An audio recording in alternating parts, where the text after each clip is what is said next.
भारी वाटतं. कोलेस्ट्रॉल पण भरपूर होतं सर. परवा मी चेकिंग करून आलो सोलापूरमध्ये. कोलेस्ट्रॉल पण एकदम कमी झाले सर, लेवल मध्ये आले सर. क्या बात आहे. ह्याच्यापेक्षा बेटर जिंदगी कोण देऊ शकतंय. खूपच छान. अगर कोलेस्ट्रॉल लेवल सुद्धा कमी झाली, वजन सुद्धा कमी झालंय, म्हणजेच भविष्यामध्ये आपल्याला ज्याची भीती अजून वाटते ते म्हणजे अटॅक असेल, स्ट्रोक असेल, बीपी शुगर असेल, तिथून आपल्याला नक्कीच आपण सुटका मिळालेली आहे किंवा आपण त्याला रोखलेला आहे. हो सर. खूपच छान. ताई, आपलं काय परिणाम आहेत, आपण काय बोलू इच्छित आहे?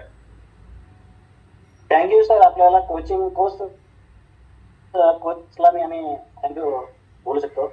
आणि आपल्याला जे वर्कआउट करते दररोज त्यांना पण आपण थँक्यू फॉर द ताईचं काय मत आहे? ताई, तुमचं 4 किलो वजन कमी झाल्यानंतर तुमच्या शरीरामध्ये काय चेंजेस वाटतायत? आम्हाला एनर्जी वाटते सर. दिवसभर आम्ही ऍक्टिव्ह असतोय सर. ऍक्टिव्ह आहात म्हणूनच एनर्जी वाढली आणि वजन सुद्धा कमी झाले. परंतु या वजनाबरोबर अजून काय बदलाव वाटतायत शरीरामध्ये? काही केस गळत होती तिथं कमी झाली आहे, स्किन काही इम्प्रूव्ह झालं आहे, आणि वजन पण हलका हलका वाटतंय सर. बॉडी फुल रिलॅक्स वाटतंय मला.